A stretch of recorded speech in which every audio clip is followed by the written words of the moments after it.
여름에도 영적인 이익이 있습니다. 우리 작년 2020년도에 우리 서울 시민 가운데 27%만 여름 휴가를 다녀왔다고 합니다.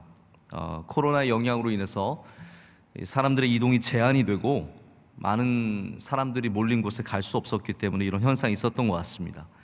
여름에 많은 사람들이 여행을 가기 원하는 이유가 있죠.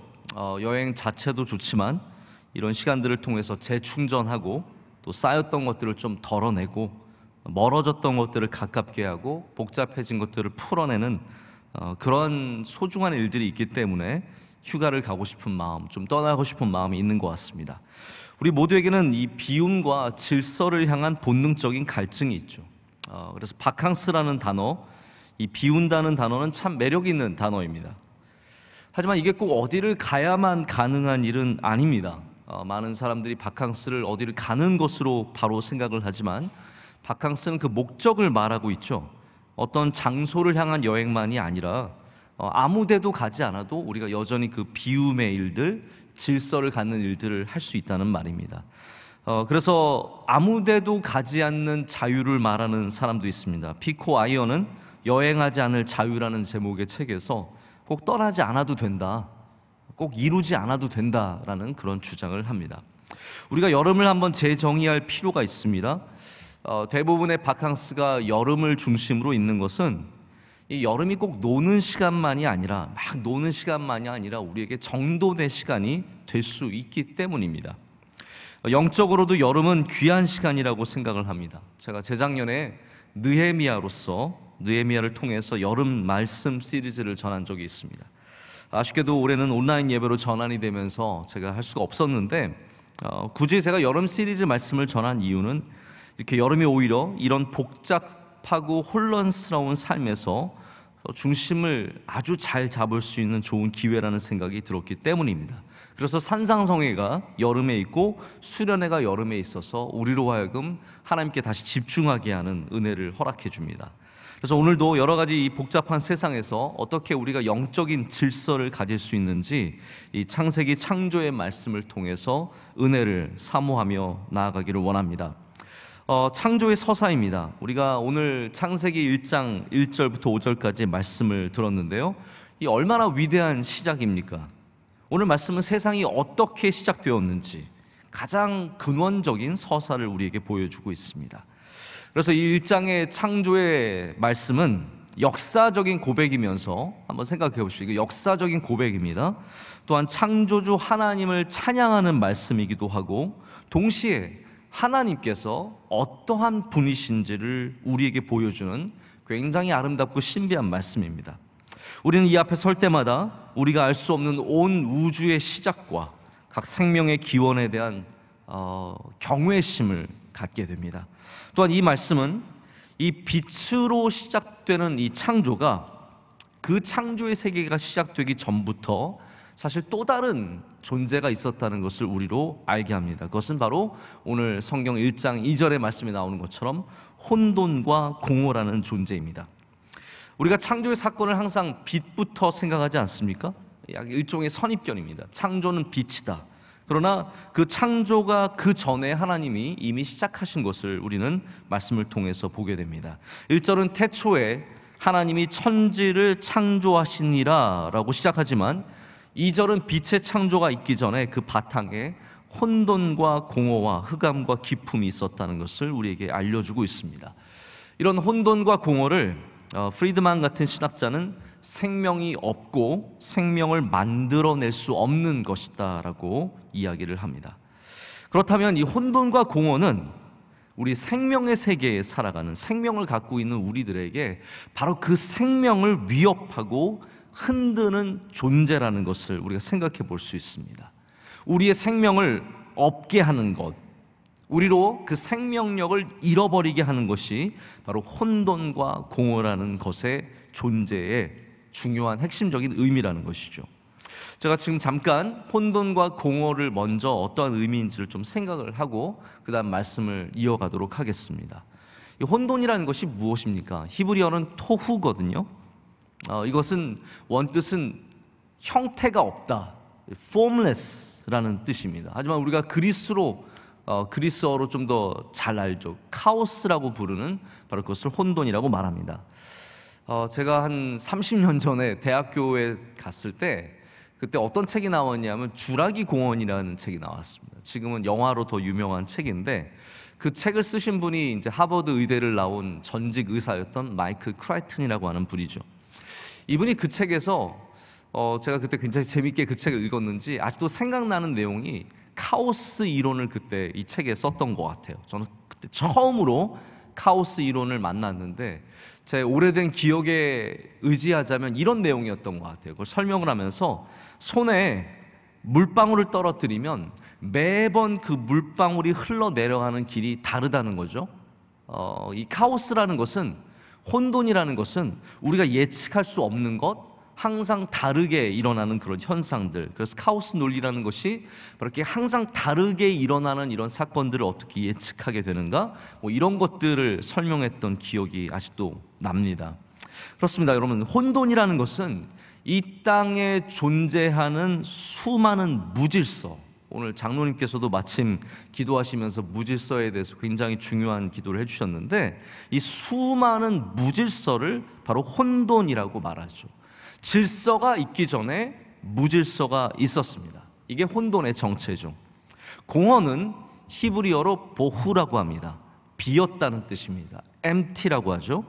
그래서 토후, 보후, 혼돈과 공허는 이 히브리어에서도 굉장히 짝이 잘 맞는 단어입니다. 토후와 보후입니다.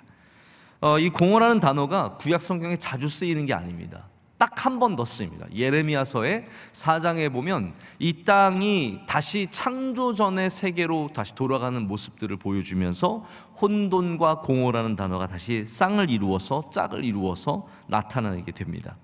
공허함이라는 것은 이러한 문제가 있습니다. 없는 것이 우리를 자유하게 하는 것이 아니라 없는 것이 나의 존재를 위협할 때 우리가 그것을 공허라고 부릅니다.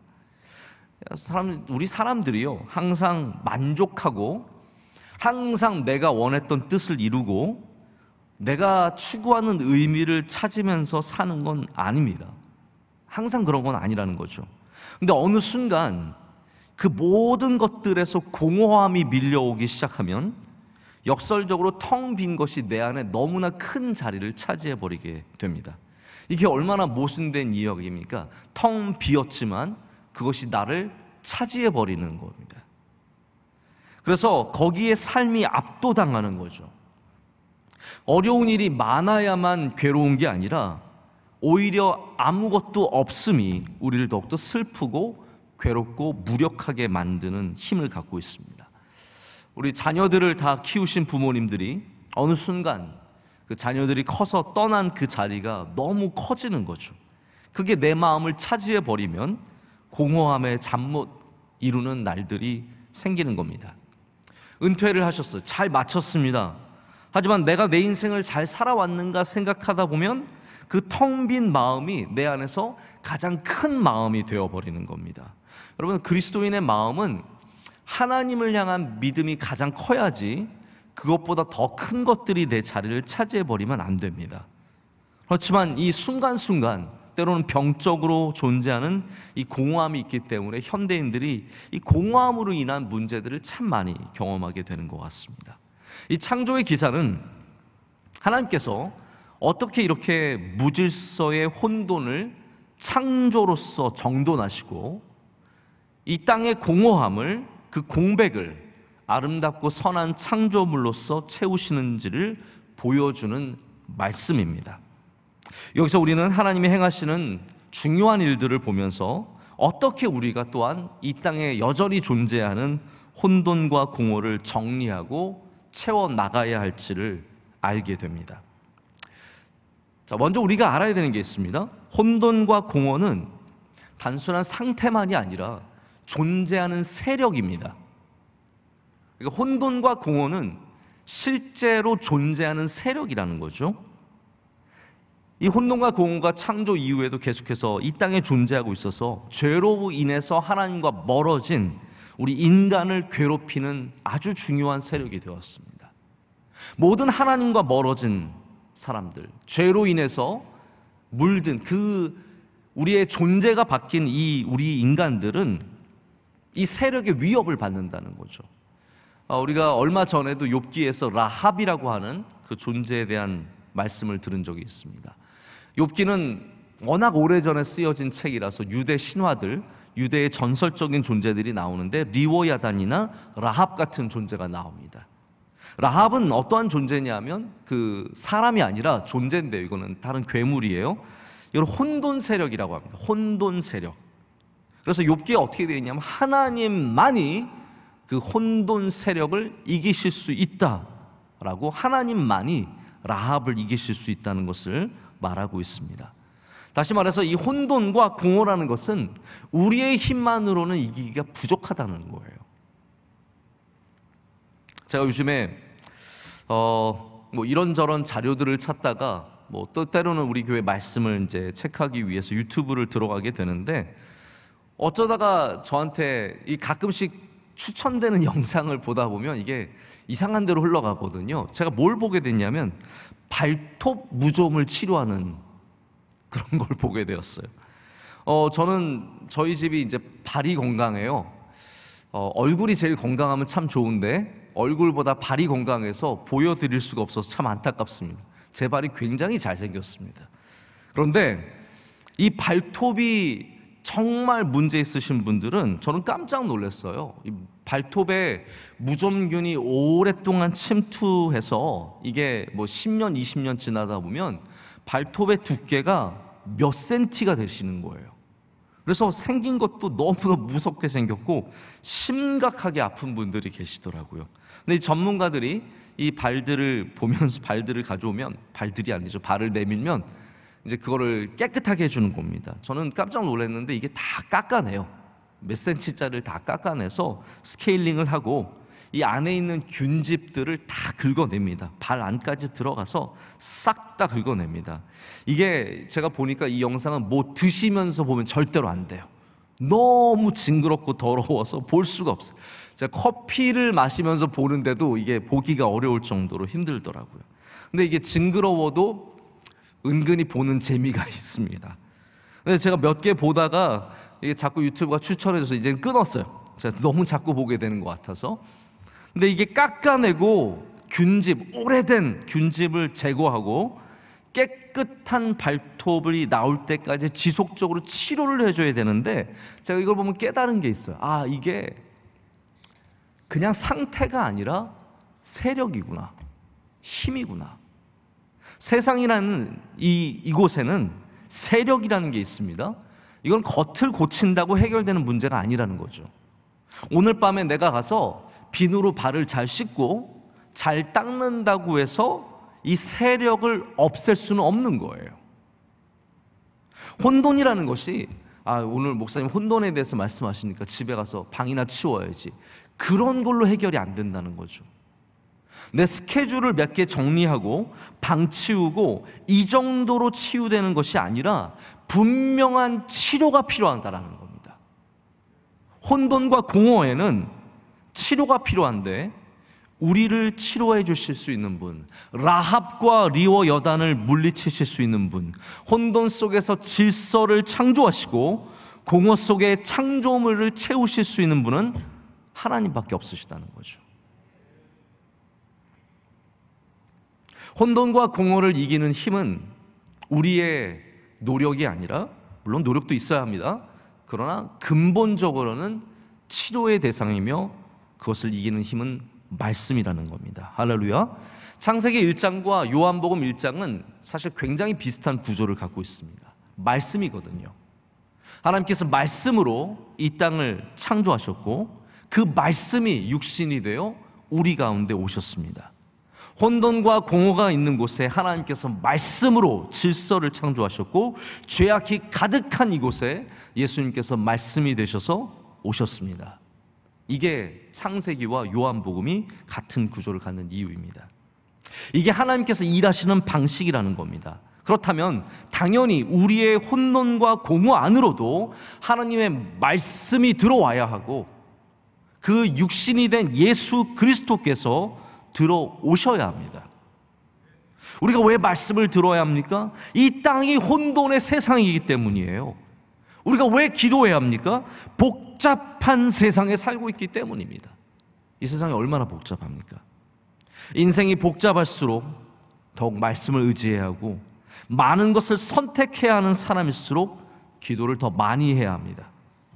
그 혼돈을 향한 답은 말씀, 살아계신 말씀, 예수 그리스도밖에 없기 때문입니다. 예수님께서 행하신 많은 이적들이 있지만, 한 번은 예수님께서 주무실 때, 배를 타고 주무실 때 풍랑이 온 적이 있습니다. 그때 제자들이 그 풍랑을 이겨내 보려고 갖은 노력을 다했지만 감당할 수 없어서 예수님을 깨웠고, 예수님께서 말씀으로 잠잠하게 하신 일을 성경은 기록하고 있습니다. 풍랑은 여러분 혼돈의 대명사입니다. 지금도 우리가 어느 정도 기상을 예측하지만 풍랑이, 폭풍이, 돌풍이, 허리케인이, 토네이도가 어떻게 생긴지를 정확하게 예측할 수가 없습니다. 데이터를 통해서 조금은 알 수 있지만 바람을 우리는 여전히, 아무리 과학기술이 발달했지만 바람을 우리가 절대로 알 수 있는 게 아닙니다. 지금도 미국에서는 수많은 토네이도가 완전 집을 삼켜버리고 사람들의 목숨을 빼앗아갑니다. 이렇게 발전한 나라가 토네이도를 감당을 못합니다. 풍랑이라는 것은, 왜냐하면 예측이 불가능하기 때문입니다. 어느 정도만 가능하죠. 그래서 풍랑은 바로 혼돈을 의미합니다. 그런 혼돈 속에 있는 제자들, 이 혼돈이 우리 삶에 확 닥쳐오면 우리는 감당을 못하는 거죠. 예측할 수 없는 혼돈이 우리 삶을 덮쳐버리기 때문에 감당이 안 되는 겁니다. 그런데 예수님께서 너무나 담담하게 일어나셔서 풍랑을 꾸짖으시고 잠잠하게 하십니다. 어떻게 하십니까? 말씀하시죠. 잠잠하라, 말씀하십니다. 여러분, 우리는 이 사건을 통해서 예수님의 능력의 크기를 알게 됩니다. 하지만 동시에 이 말씀은 이 여전히 창조 세계에 혼돈이 존재하고 있다는 것을 보여주면서 그 혼돈을 잠재우는 것이 다른 것이 아니라, 제자들의 노력이 아니라 예수님의 말씀인 것을 우리에게 가르쳐주고 있습니다. 혼돈을 잠재우는 것은 살아계신 말씀이라는 거죠. 주님의 말씀이 들어가면 그곳이 잠잠해지고 거기에 질서가 다시 서게 됩니다. 어제 새벽 예배 때, 우리 토요일 새벽을 깨우는 가정 예배 때 우리 대학부 섬기시는 한 집사님 가정이 간증을 해주셨습니다. 이분은 남들이 보기에는 잘 나가는 대학병원의 의사지만 어려웠던 기간들이 있었던 거죠. 안으로는 병원에서 여러 가지 어려움들이 있었고, 가정에서는 어머니와 형수님이 병에 걸리셔서 굉장히 고통 가운데 계셨고, 특별히 가정에는 오랫동안 아이가 없어서 눈물로 기도하며 새벽을 깨우며 그렇게 지냈다라고 합니다. 그런데 아이를 놓고 기도하는 가운데 원로 목사님께 기도를 받았대요. 목사님께 기도를 받고 목사님 기도를 마치신 다음에 평안해라, 평안해라, 그렇게 말씀하셨는데, 그 말씀이 이게 다가온 거예요. 내 안에 들어온 거예요. 이 혼돈이 많은 복잡한 이 마음 속에, 괴롭고 힘든 이 마음 속에 평안이라는 단어가 던져졌는데, 순식간에 그 수많은 아픔과 기다림과 어려움이 정리가 되면서 마음이 평안으로 채워졌다는 그런 간증을 해주셔서 우리가 참 많은 감동을 받게 되었습니다. 여러분, 우리 삶이 아무리 복잡하고 혼돈으로 가득해도 하나님의 말씀, 빛이 있으라, 빛이 있으라 라고 말씀하시면 그 전에 없었던 것들이 바로 우리 안에 창조될 줄로 믿습니다. 여러분, 창조는 그거거든요. 하나님의 창조의 능력은 전혀 없는 것을 우리 가운데 있게 하시는 능력입니다. 내가 가질 수 없는 것을 우리 가운데 심어주시는 능력입니다. 그래서 다윗이 뭐라고 말합니까? 정직한 영을 창조해달라고 말합니다. 왜냐하면 나는 정직한 영을 가질 수 없기 때문이죠. 그 혼돈의 삶 속에 그 밧세바로 인해서 엉망진창이 되어버린 그 혼돈의 삶 속에 주님, 내 안에 정직한 영을 창조하여 주시옵소서 기도하는 겁니다. 이게 창조의 힘입니다. 그것이 말씀으로 인하여 생긴다는 것이죠. 하나님의 창조 역사는 어떤 힘과 노력으로 하신 것이 아니라 오직 말씀으로 행하셨습니다. 우리 안에 혼돈의 자리에 하나님의 말씀이 떨어져야 할 줄로 믿습니다. 그럴 때 거기에 질서가 생기고 그 질서가 30배, 60배, 100배의 열매를 맺게 될 줄로 믿습니다. 우리는 혼돈 사회에 살아가고 있습니다. 이 시대는 더욱더 많은 가능성들을 가지고 거대한 혼돈 사회를 만들어 버렸습니다. 우리가 골라야 하는 게, 우리가 선택해야 하는 것이 너무 많습니다. 이 혼돈이라는 것은 이 많은 것들이 혼란스럽게 질서 없이 무질서하게 배열되어 있는 상태거든요. 아이스크림 전문점들이 있습니다. 제가 말하는 아이스크림 전문점은 고급 그런 아이스크림을 말하는 게 아니라 우리가 먹는 쭈쭈바 같은 거를 막 모아서 파는 곳이 있습니다. 한번 거기 가보십시오. 아이스크림이 종류가 너무 많습니다. 옛날에는 비싼 거 먹으면 브라보콘, 싼 거 먹으면 둘이 있는데 싸게 먹어야만 쌍쌍바, 이렇게 먹으면 해결됐어요. 그러나 지금은 아이스크림의 종류가 얼마나 많은지 모릅니다. TV를 켜보십시오. 채널의 종류가 너무나 많습니다.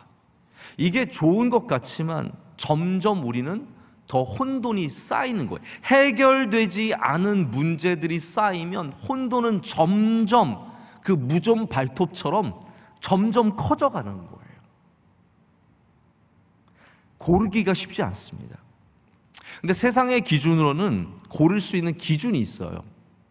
뭐냐면 나에게 좋은 것, 나에게 좋은 것. 그냥 골라서 그거 살면 되는 거예요. 그래서 너가 먹고 싶은 게 뭐니? 네가 좋아하는 게 뭐니? 그래서 나에게 가장 편한 것, 나에게 도움이 되는 것. 혼돈 사회에서 그래서 가장 중요한 키워드는 무엇입니까? 나예요. 내가 좋아하는 것. 내가 무엇이 되고 싶은가? 너는 너를 아느냐라고 자꾸 물어보죠. 그래서 이 포스트 모더니즘, 요즘에는 포스트 모더니즘도 아니고요, 포스트 모더니즘이에요. 이 사회에서는 네가 원하는 대로 살아가 만트라입니다. 우리의 가장 중요한 모토예요. 네가 원하는 대로 살아. 내가 좋아하는 게 뭔지 모르면 굉장히 살기가 어렵습니다. 하지만 우리 그리스도인들은 그 길을 걷지 않습니다. 이 혼돈 사회에서 우리는 길을 찾기 위해 기도합니다. 우리는 그 수많은 가능성 속에서 내가 좋아하는 길, 내가 기뻐하는 길, 내가 잘 되는 길이 아니라 우리의 목자 되신 하나님의 음성에 귀를 기울이죠. 이 혼돈의 사회를, 이 혼돈의 세상을 지나갈 수 있는 방법이 우리가 주님께 귀를 기울이는 것밖에 없다는 것을 우린 그리스도인들은 알고 있다는 것이죠. 하나님의 음성을 따라가야 참되고 복된 길을 걸을 수 있습니다. 혼돈의 터널을 지나가는 수많은 성도 여러분들, 하나님의 말씀을 갖고 뚫고 나가야 합니다. 혼돈의 시간은 기도를 통해서 그 참된 질서의 시간을 되찾게 됩니다. 우리 인간 모두는 자기가 원하는 길을 걷고 싶어 합니다. 근데 성경은 오늘 말씀 가운데 굉장히 중요한 원리 하나를 가르쳐 줍니다. 혼돈과 공허를 이기는 중요한 원리는 뭐냐면, 오늘 말씀에도 하나님께서 창조하신 다음에 뭐라고 말씀하시던가요? 보시기에 좋았더라, 이거든요. 이것이 혼돈과 공허를 이겨내는 굉장히 중요한 기준입니다. 하나님은 창조하시고 보시기에 좋았더라 라고 말씀하십니다. 다시 말하자면 하나님께서 그냥 무작정 채워놓고 정리하는 식의 창조를 하신 게 아니라는 거죠. 혼돈과 싸운다고 그냥 박스에다가 막 집어넣고 그 다음에 대충 닫아가지고 구석에다 처박아 놓으면 그게 정리가 아니잖아요. 하나님께서 혼돈 때문에 너무 정신없으니까 대충 빛 어두움 대충 생기고 막 그래서 궁창을 나눠서 하늘과 땅으로 밑으로 나누시고 그 다음에 물과 땅을 나누 대충 그렇게 하신 게 아니라 하나님께서는 정말 혼돈과 공허가 가득한 이 땅에 분명한 뜻을 갖고 디자인하셨고 그렇기 때문에 보시기에 좋았더라라고 말씀을 하시는 것이 반복해서 등장하는 겁니다. 선하고 아름다운 것을 향한 외침이 바로 보시기에 좋았더라라는 것이죠. 그래서 우리의 기준도 내가 좋은 대로가 아니라 하나님이 보시기에 좋았더라의 기준이 있어야 된다는 말입니다. 우리가 어떤 원칙과 기준을 가지는 것이 혼돈을 이기는 중요한 방법 중에 하나입니다. 예를 들어서 자꾸 막 키를 맨날 아침에 키 찾으시는 분 있으시죠. 내 키가 어디 갔지? 내 키가. 그런 분은 아셔야 될 게 있어요. 키를 항상 같은 곳에 두셔야 돼요. 집에 돌아가서 오늘은 여기, 내일은 저기 그냥 벗고 나서 아무 데나 두는 게 아니라 키를 놓는 장소가 정확하게 있으면 잃어버릴 일이 없는 거예요. 뭐 어디 밖에 나가서 잃어버리지 않으면 잃어버리지 않게 돼요. 그래서 이런 어떤 원칙을 지키는 것은 혼돈을 이기는 굉장히 중요한 방법입니다. 맨날 약속 시간에 늦게 오시는 분이 계시죠. 그런 분들은 원칙을 세우면 돼요. 나는 약속 시간 30분 전에 미리 도착하겠다. 그게 삶의 원칙이 되면 늦을 일이 없어요. 그러나 이런 원칙들이 없기 때문에 굉장히 인생이 혼란스럽고 혼돈에 빠지는 경우들이 있습니다. 근데 제가 또 역설적으로 이런 말씀을 드려볼게요. 원칙과 기준을 다 지킨다고 혼돈이 사라지는 건 아닙니다. 삼손의 이야기를 좀 드려보고자 합니다. 삼손은 구약에 많고도 많은 인물 중에서 참 매력적인 사람이에요. 지금 같으면 뭐 슈퍼맨 같은 존재지 않습니까? 배트맨 같은 존재예요. 이 힘센 삼손이 이스라엘을 위해서 싸웠고 블레셋을 정말 많이 무찔렀습니다. 삼손은 나시린으로 태어났습니다. 하나님께 온전히 드려졌죠. 나시린이라는 말은 무슨 말이냐면 규칙과 원칙을 지키고 살아가야 하는 존재입니다. 하나님께서 주신 분명한 규칙들과 원칙을 지켜야 돼요. 대표적으로 어떤 것이 있었습니까? 머리털에 칼을 대지 않는 것, 머리털을 자르지 않는 것, 그것이 지켜야 하는 질서이고 약속이에요. 하지만 그가 이렇게 수많은 나시린의 규칙과 질서를 지켰지만 그의 삶에 혼돈과 공허가 없었던 게 아니에요. 오히려 블레셋과의 관계를 보면은 여자들은 블레셋 여자를 탐하면서 블레셋을 또 무찌르는 이런 굉장히 혼돈과 공허가 함께 존재하는 이 욕망과 감정으로 얽매인 그러한 삶을 살았다는 것을 보게 됩니다. 결국은 들릴라로 인해서 머리카락을 잘리고 포로로 잡혀갑니다. 여러분, 왜 삼손은 규칙을 지켰는데 왜 그 힘과 능력을 갖고 수많은 블레셋 사람들을 무찔렀고 혁혁한 공을 세웠는데 왜 혼돈의 삶을 살았을까요? 삼손이 몇 가지 규칙은 지켰지만 우리가 이거를 봐야 되는 것 같아요. 하나님이 보시기에 좋았더라가 없었거든요. 규칙은 지켰지만 하나님이 보시기에 좋았더라는 없었던 거예요. 그러니까 삶이 혼란스러운 겁니다. 우린 질서 있게 살아가는 사람들을 존경하거든요. 새벽에 항상 4시 일어나는 분 얼마나 존경스럽습니까? 밤에 딱 9시면 잠들고 먹는 거 딱 요거만 먹고 굉장히 규칙이 있죠. 우리는 규칙이 있어서 혼돈을 무찌르는 것 같지만 성경은 아니라는 거예요. 혼돈과 공허를 이기는 힘은 단순한 규칙만으로 안 된다는 거죠. 하나님이 보시기에 좋은 삶을 살아야 정말로 혼돈과 공허를 이길 수 있다라고 말합니다. 삼손과 반대 지점에 있는 사람이 있습니다. 다윗처럼 정신없는 삶을 살아가는 사람이 없습니다. 그는 뭐 잘 될 만하면 쫓겨나가고 이런 사람을 만나고 저런 사람을 만나고 규칙이 하나도 없는 그러한 광야에 던져진 삶이었어요. 아니, 요셉도 마찬가지입니다. 요셉처럼 비극적인 인생이 어디 있습니까? 그런데 이들에게는 삼손에게 없었던 것이 있었죠. 그것이 뭐냐면 바로 하나님이 보시기에 좋았더라예요. 동굴 안으로 내가 숨어 있는데 사울이 들어오면 기쁩니까? 아니에요. 그게 혼돈이에요. 내가 동굴 안에 들어가 있는데 갑자기 사울이 들어와요? 그건 혼돈이에요. 그 혼돈의 순간에 다윗이 무엇을 합니까? 하나님이 보시기에 좋은 걸 하지 않습니까? 기름 부은 자를 해치지 않고 살려서 내보내 주잖아요. 그 캄캄한 만큼 어두운 그 혼돈 속에서 그는 질서를 갖고 있었던 거예요.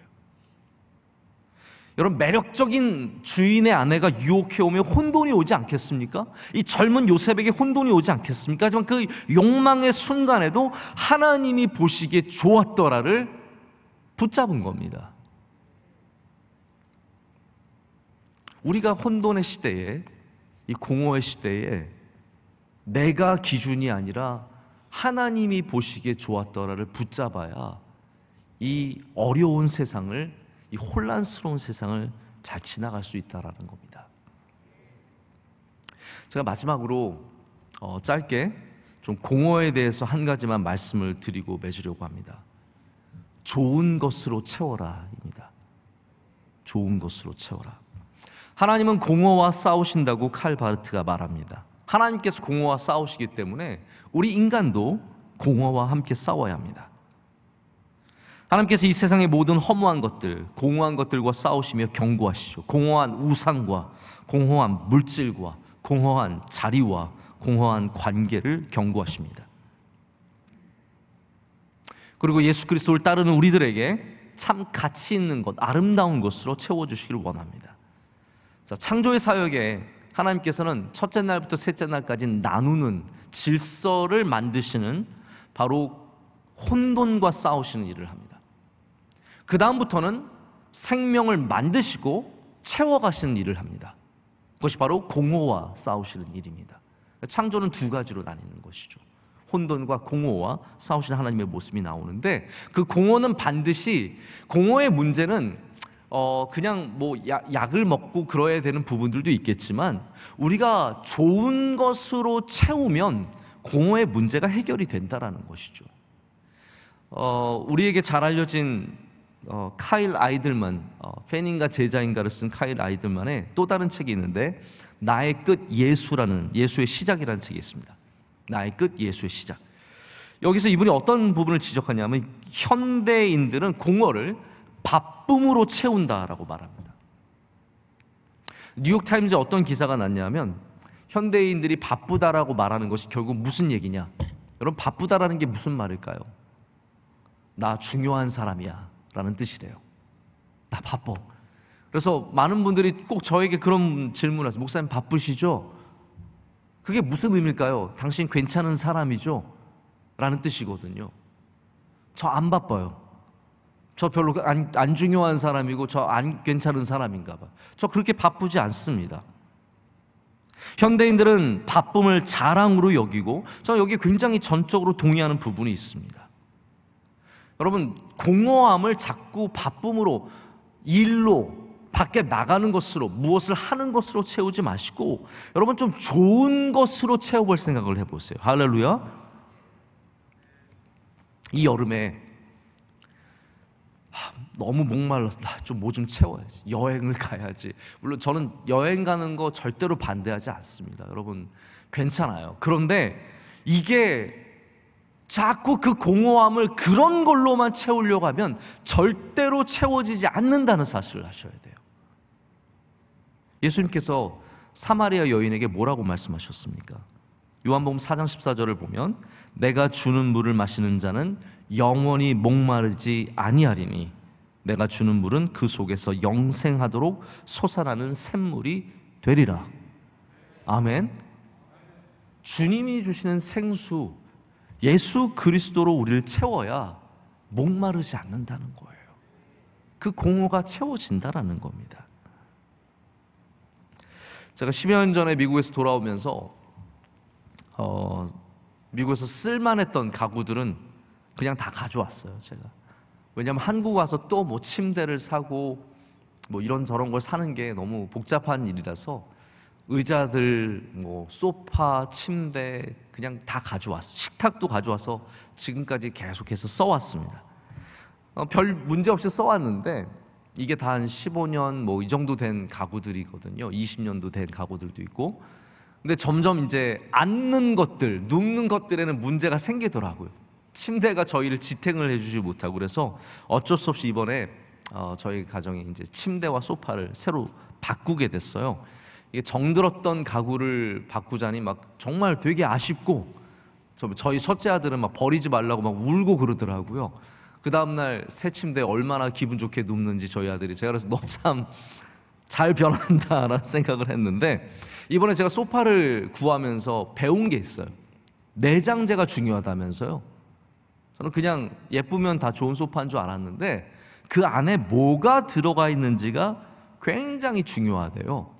우리가 참 오랫동안, 우리 대한민국 사람들이 다 그랬던 것 같습니다. 겉을 중요하게 여기는 삶을 참 오랫동안 살았어요. 그래서 한국은 겉은 화려해도 안은 부실한 것들이 참 많았어요. 근데 좋은 사인은 이제 한국도 많이 변해가고 있어요. 겉이 중요한 만큼 안도 중요하다는 것을 사람들이 알아가는 과정 속에 있다는 생각을 해보게 됩니다. 여러분, 우리가 겉만 바꾸다 보면, 겉만 계속해서 아름답게 가꾸다 보면 우리의 안을 들여다볼 기회가 별로 없습니다. 근데 여름이라는 시즌이 사실 우리 겉과 굉장히 깊은 관련이 있거든요. 내가 어떠한 사람인지, 화려한 것, 아름다운 것, 멋진 것, 이런 것들을 많이 보여주기를 원하는 시즌입니다. 하지만 우리 그리스도인들은 오히려 역설적으로 이 여름을 우리의 안을 더 채워가는 시즌으로 삼아야 합니다. 할렐루야. 우리가 좋은 음식으로 안을 채우기를 원하듯이, 건강한 음식을 먹기를 원하듯이 우리 안에 좋은 것들로 채워야 해야 돼요. 하나님의 말씀과, 할렐루야, 선한 이야기와 찬양과 기도와 선한 마음과 복을 빌어주는 축복의 마음과 평안으로 채워가기를 간절히 소망합니다. 기도로 인생을 채우는 분들은 절대로 공허하지 않습니다. 예배로 삶을 채워가는 분, 날들을 채워가는 분들은 혼돈을 이겨낼 수 있는 힘을 갖습니다. 이 남은 8월달, 이제 얼마 남지 않은 여름, 벌써 입추였거든요.